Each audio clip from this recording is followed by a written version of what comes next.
Welcome to the Five and Dime on Where There's a Wills. There's a play. I'm Ian, your mid-complexity casual gamer. I'm Stacey. I'm your non-gamer gamer. And today we're here with another list of games.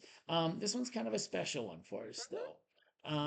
Yesterday, as of the time we're posting this, we celebrated our 15-year anniversary. And so we decided that as we were trying to get some content up here before we head out on a vacation for my birthday and our anniversary, that we just wanted to bring you 15 games we just really enjoy, 15 of our favorites, and mainly talk about why they're our favorites. Not necessarily dive too much into the gameplay, but why it's one of our favorite games. So let's get going. I don't have any really rhyme or reason to my order. Kind of do, but not really. I'm in alphabetical order as always because I don't like to show favoritism. All right, so my first two do kind of have a theme here, though, a reason why they're together. And these are two games that I have at my board game club at school that I run, that I've played with the kids or with adults after school on Wednesdays when I started something up. So the first one is one that I've had a lot of hilarity with. It's a party game, and this is Blob Party by WizKids. And this game is a lot of fun. You have a category and a word, and you need to come up with a word that goes with both of those things. And each person has a blob. Everybody who matches blobs, they now work as a team. You're trying to become one team for this.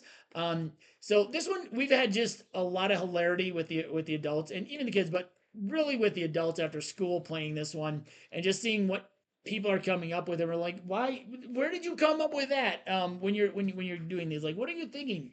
Or someone who really thinks high level, and we're all going, dude, it's the end of the day. We all taught all day. You were helping kids. I mean, you were here, but man, we're all thinking real simple here, and you gotta not think so hard. So complex with your answers. So, Blob Party is a blast. I think this one is a hilarious, wonderful party game.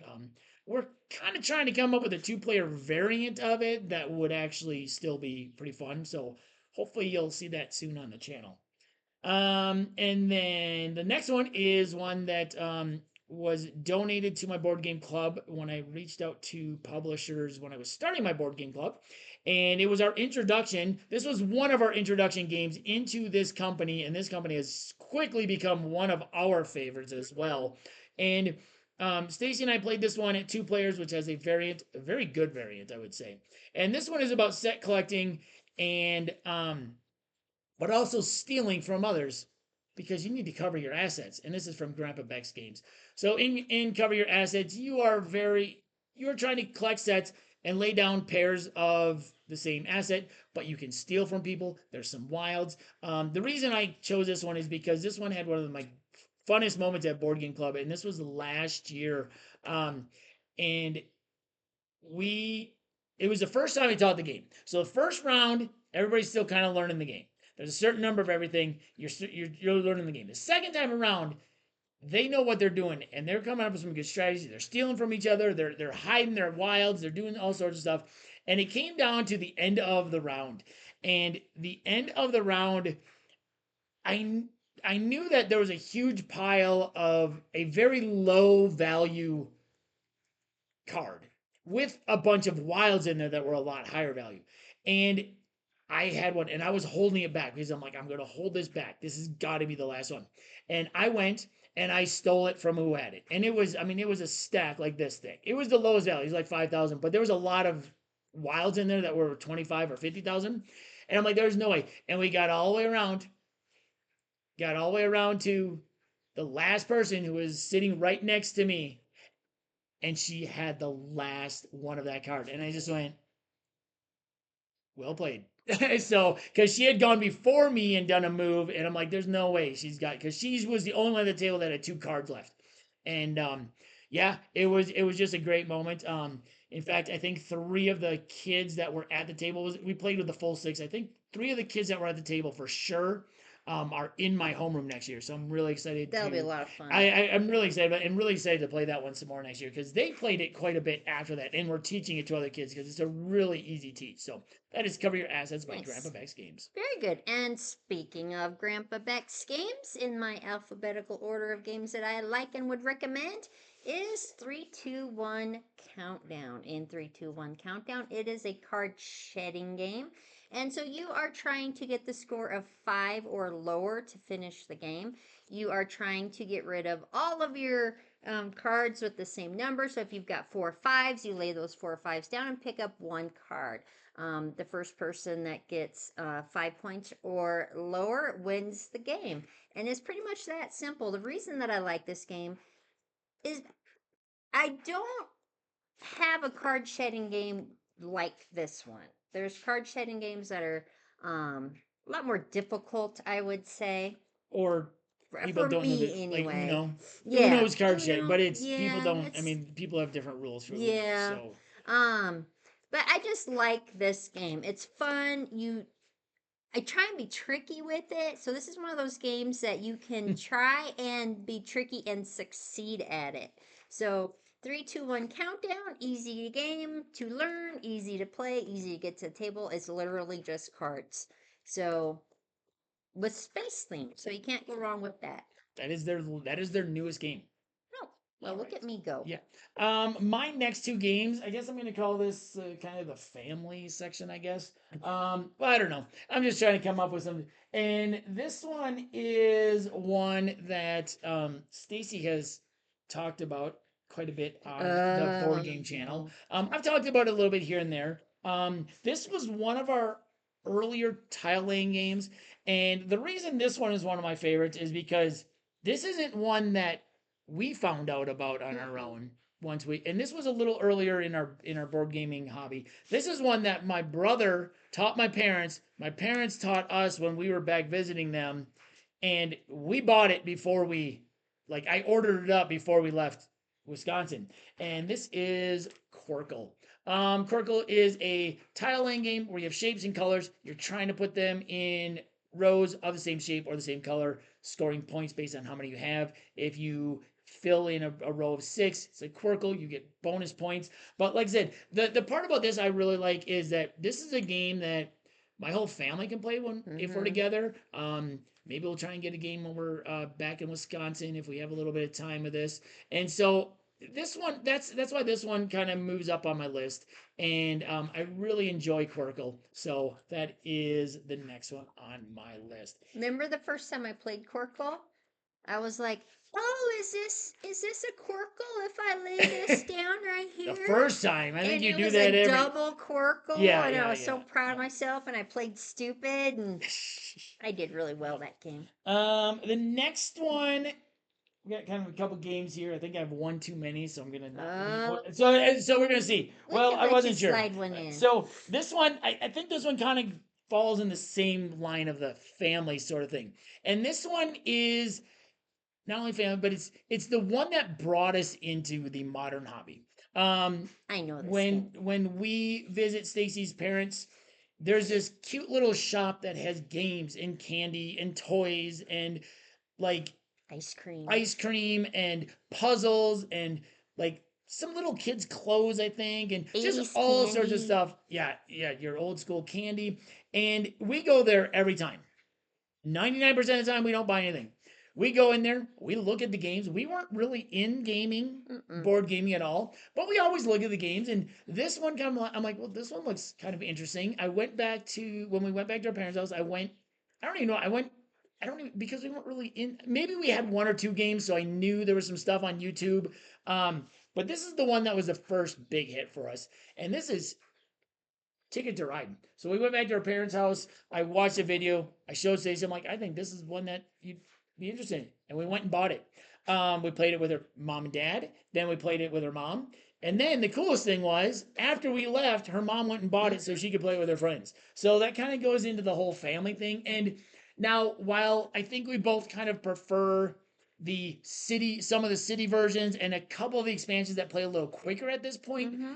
it's just nostalgia. So Ticket to Ride and really the Ticket to Ride game family kind of is where I'm going with this one. And this is just one that we can play with family, and we can play when we visit her mom because her mom has a copy. And so yeah, so that is Ticket to Ride.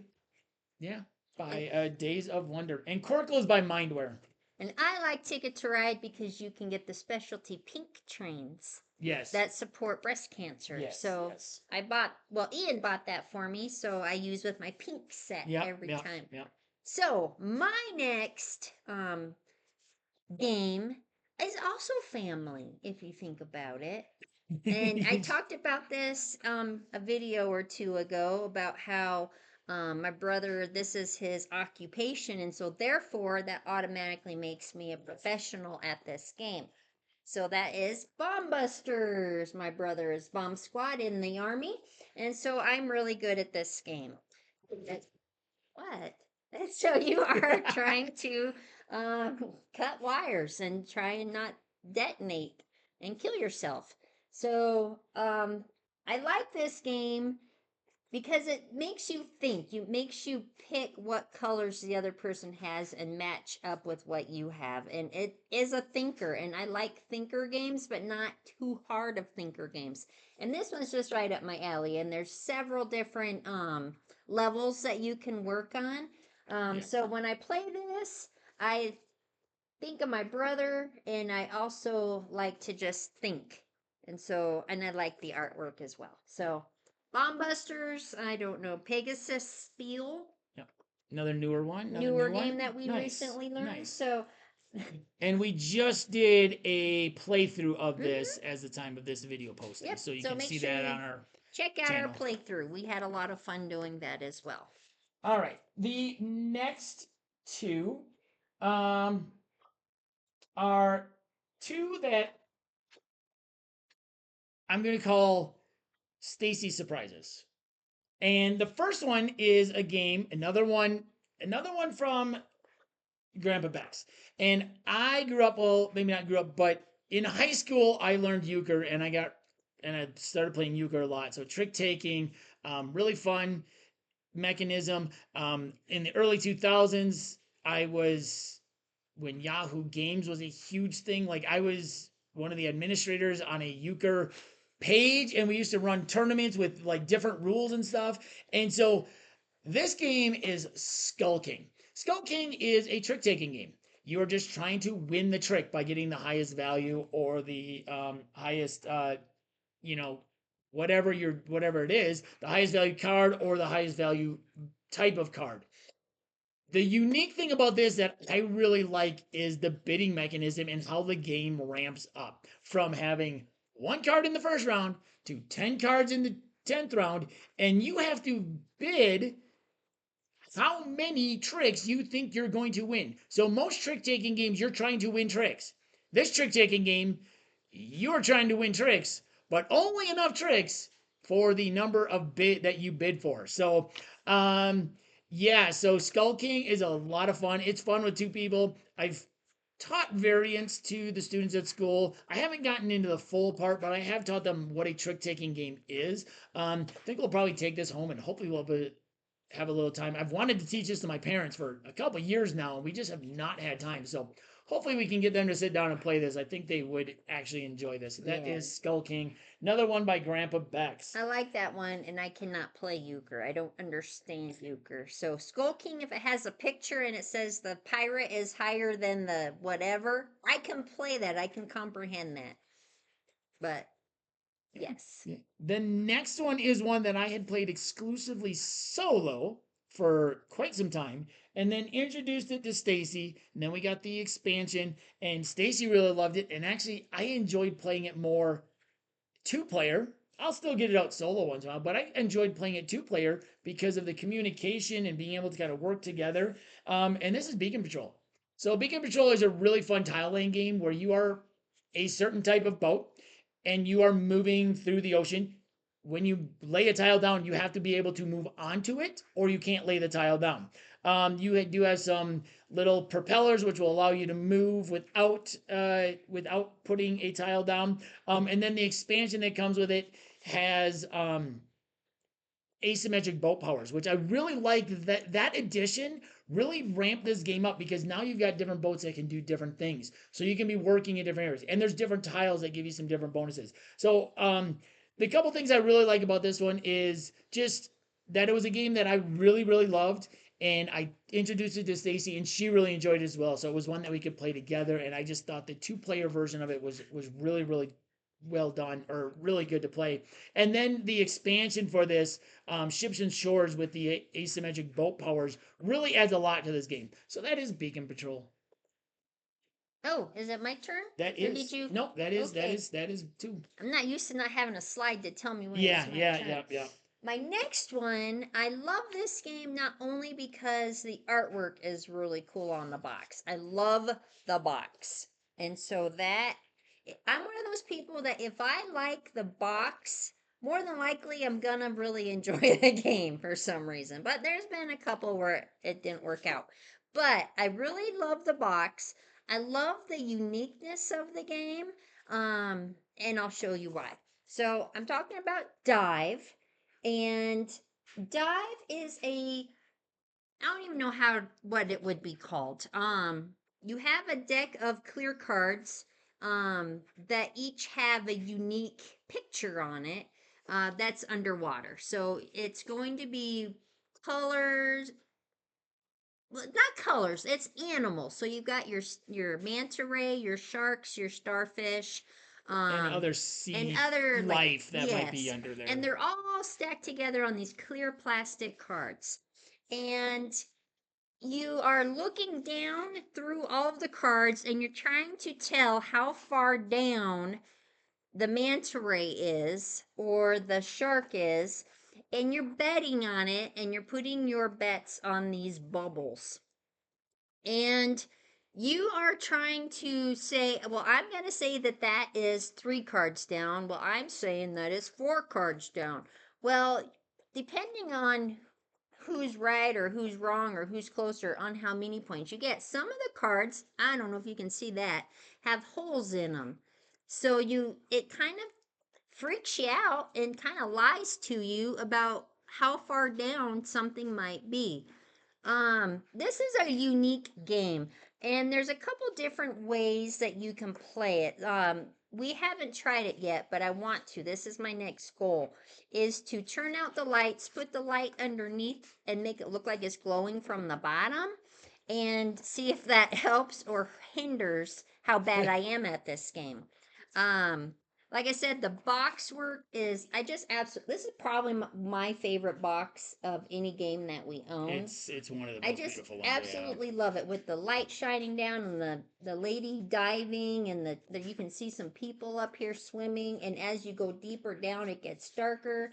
Um it's a unique game. You've got these little thingies that you put your guesses behind, and You're programming your diver as to how far you yeah. think you're gonna go.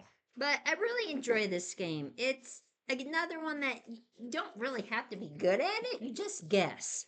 It If you really is. have good eyesight and Yeah. you can see down, Yeah. you should do pretty well with it. But you have to guess, and ay ay ay. Sometimes I work out. Sometimes it doesn't work out. That's a fun one. Hey, that one could be on the Oh, wall. and That that's one could be on the wall. oh, it could be. And Sit I up. don't Sit know there. Sit who down sit down carefully. games. Yeah, I got it. Sit down. Okay. Yeah. No, that's a fun. Yeah, that one could be on the wall next month because we did learn it in that time period. Oh. All right. My next ones. I guess these two just are two of my favorite companies, and the first one is probably my number one solo company, and so I've talked about them a lot. I think this is one of my earliest worker placement games, and it is still one of my favorites, especially with the Tuscany expansion, and that is Viticulture. Um, Viticulture is just a really fun game, and it really opened my eyes into just some things that can be done with more modern board gaming. I do believe this was one of my earliest worker placement. I'd never seen that with like resource management. And okay, and like the whole planning of like, oh, I need to do this. First, I need to plant the grapes. Then I need to harvest them. Then I need to crush them. Then I need to make the wine. And just this entire thing about running a vineyard was just like kind of mind blowing to me. And I got this like way later than it like came out, like the original came out and everything.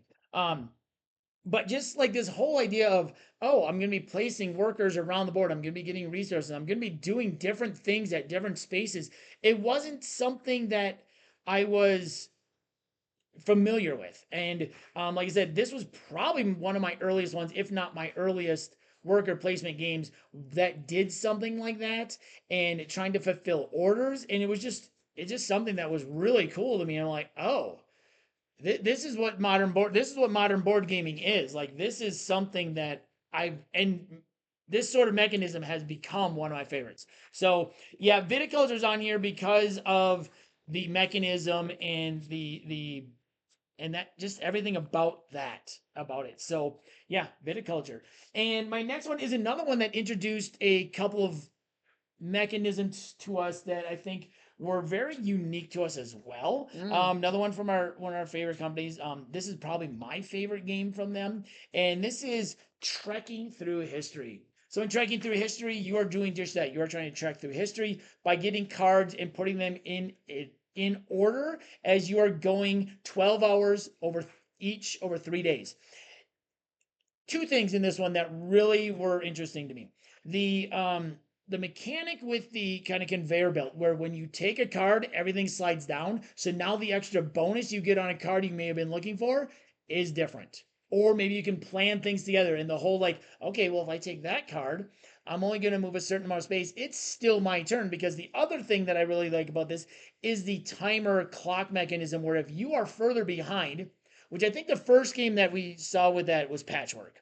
Mm. Where if you're further behind, it's still your turn. But with this one, it kind of combined it with this. So I think just that whole part of it of like, oh, I'm further behind. Okay, so I can take that one. I can stay further behind. I can get that one, so I can make my trek even better, and I can maybe get the right resources that I or the right things I need to fill this itinerary. And just the whole idea of needing to get your things in order and try and get your earliest dates to the most current dates in order. So yeah, that's trekking through history. Those two things, just really fun things. I think we probably had Patchwork before this with that kind of catch-up mechanism with the timing, but that whole conveyor belt mechanism was just something very different to us. It was like, oh, that's interesting because you might be looking at a card and be like, I need that card because I need what's on the card, but I need that thing to look. Someone takes one to the right of it. Oh, then slides. All of a sudden you can't get that extra thing, and now your plan is like, well, maybe I can't do that. Or you're like, see, can I take that one and then that one? So yeah, that is trekking through history. And my next one is a party game that takes no talent to play, but you do need to learn how to roll a dice. Um, and that's Strike. Strike, the inside of the box is the arena that you play in. So basically, you open up the box, there's where you are going to roll your dice, and you are trying to end up with dice. So if you roll a strike, which is the X, you set that dice aside. If you roll matching numbers, then you get to take those dice. And whoever ends up losing all of their dice loses. Usually me. For a luck-based game, I really have no luck in this. Like seriously, I don't think I ever win. I think I've won it once. Like I'm like, she's always like, oh yeah, I'm just gonna take these two dice. Oh, and on my next turn I'm gonna take these two, and I'm gonna always just match. And I'm like, I never get a match, or I roll. I've rolled so many X's in this game. It is That's ridiculous. probably why I like this game. It's because I win. It's because you win. And I don't like to lose. But I think the other reason that I like this game is because it's just a fun game. It plays so fast. If you just want to get home, you've had a really bad day and you just want to hurt something but not really hurt something, just take your dice, put them in there, roll them around. Better than kicking your husband. I mean, you know, No. but it's kind of a aggressive game where if you want to throw them hard in there and knock the other dice around, to change, try and get their numbers to change. Which is also risky because if your dice Yes. goes flying out, or if your dice doesn't You end up in lose. the You middle, lose so it. like you throwing it hard, it could come back up out of the arena and sit on the side, and that dice is now out. So you got this whole push your luck element to it. Mm-hmm. It is. It's just a funny. It's It's just a just a silly, fun fun game. game. I mean, it says 15 minutes. I think we played one game in like less than 5 With minutes two at one people, yeah. If you're time. playing with four people, Yeah, or it plays at what, up to six? up Oh, to it plays up to 5. six. Oh, five. Up to Up to 5. five. So it's gonna take a little longer because more people have dice, but Yeah. yeah, But it's a fun game. I really like this game. It makes me smile. That's Nice, why I like nice. it. It makes me smile. Okay, my next two, and then I'll have one after Stacy's last one, just as an extra That's one. oh the Yeah, the bonus. bonus one. But these are, once again, these are games that introduced me to some different mechanisms. And just some different fun. And these are kind of like two of my favorites from last year. And the first one is Fromage by Road to Infamy. Now, if you know Road to Infamy, R2I, they are all about uniqueness. Canvas, which they have just sold to Tabletop Tycoon, I believe. Um, uh, Globe trotting with like these globes that you actually write Yeah. on to do your things. Don't go in there where the dice tower is The box. the box, and so they're all about uniqueness. And this one is got this turntable, this like lazy Susan almost board with four different regions on it that each have their own little mini game. And I think that's what this game does for me, is like these four different things. You have to figure out like what you want to do, because you can't do everything. You have to figure out where do I want to do it, and where can I do things, and where do I want to do things to score the most. The other thing about this one that I really, really like is when you place your workers down, you don't get them back right away. Depending on which way the cheese wedges are facing, you will either get them back on the next turn, 2 turns, or if they're the high gold plate ones, 3 turns. So you got to place them down, and you got to kind of plan ahead and be like, okay, I know I need my hard cheese over here, so I either can't play him, or I need to make sure he's facing that way so I get him back. Okay, I don't need my soft cheese until way over here, so I can use my soft cheese worker on the gold plate because I don't need it back for 3 turns, and I don't need it in the next 2 sections. I will need it over in this other section. So just everything about that, and then you can also get some resources, and you get 1, 2, or 3 resources, and that's also how many turns you get until you get that back. So the combination of those different things, and just the turntable kind of lazy Susan that spins around to the different games, I really, really like. I'm really excited for Maggio, which is a standalone expansion that can be played on its own or can be combined with this. New sets or new little mini games and stuff. So I'm really excited for that one to come out. Yes. Who else wants to say if it comes with a microphone? What? 2 turntables and a microphone. Oh, Where it's at. Okay, that shows I'm old. all righty then. Okay, my next game is another one of my favorites. Actually, this was my #1 game from last year. Um, and this one, well, so it is Forges of Ravenshire by BA Games. Forges of Ravenshire, you are animals, and you are trying to build the best forge, have the best forge in order to create weapons and shields and armor and different things.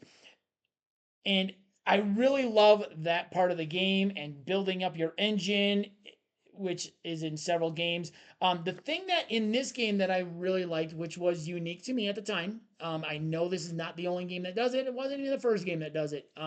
But it's the fact that when you, on your turn, you are placing a dice on the board to get some resources. But then you are also taking another dice, you get those resources, and you get to place it on your board, and you get to run the engine of under which color dice you get.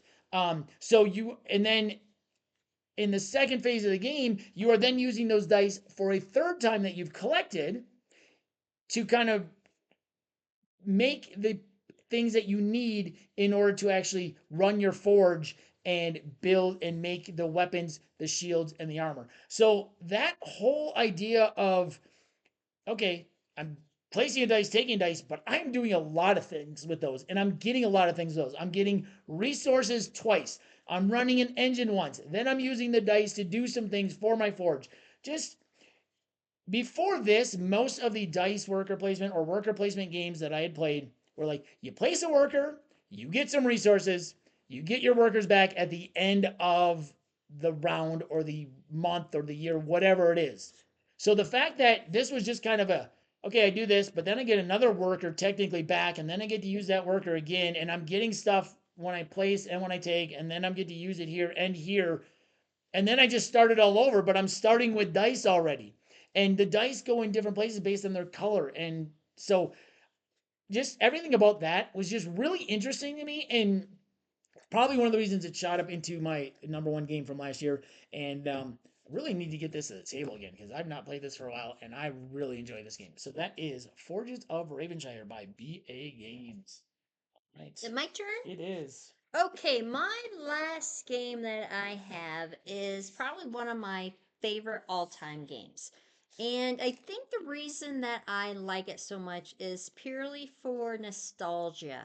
When I was growing up in Montana, um, I had the opportunity to go spend a week away at summer camp. And I had so much fun and did so many fun things, learned new things, met new friends. And that is exactly what this game entails for summer camp. This is the first game that I learned that was a deck building game. And I actually became good at deck building. I kind of learned Yeah. what to do and what not to do, and how fast to build your deck, or if you build it too fast, you don't go through it fast enough to get the good cards back.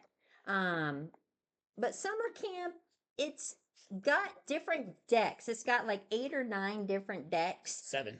Oh, 7 different Seven. decks. That remind you of summer camp. So there's the friends, there's the camping, the fish or outdoor Outdoors, just walking. all sorts of So different all different things. kinds of things that you can do at summer camp, and you're racing your opponent to uh, finish those activities in your summer camp so that you can be the best camper at summer camp.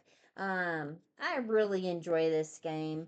It just makes my heart swell with all kinds of memories of when I was in middle school and all of the fun things that we did and all the great people that I met along the way. A lot of who I still actually keep in contact with at Legendary Lodge. So, summer camp, if you enjoy deck building games, I highly recommend this one. I This is a think it's really great. underrated.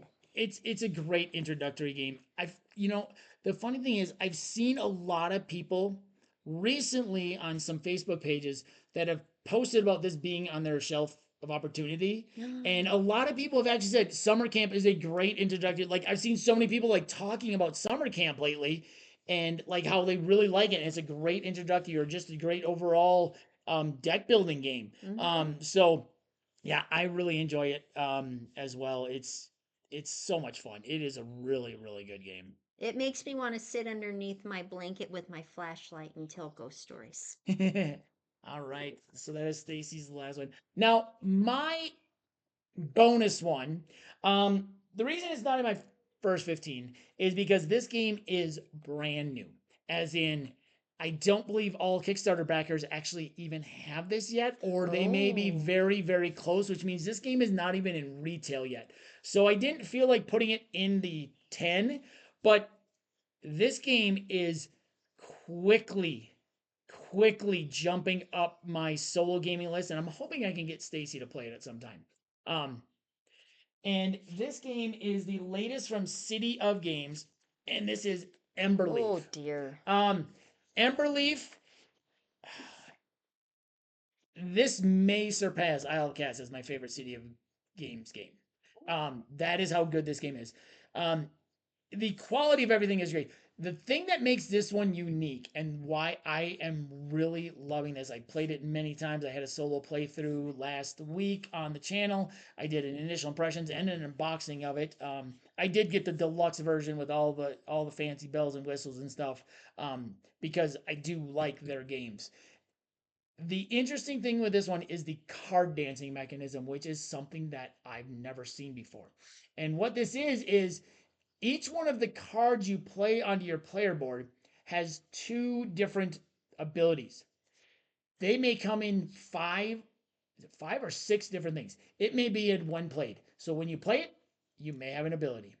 Then when you slide it, so one of your actions, you may slide all of your cards to the left one space. So when you slide it, it may have an ability.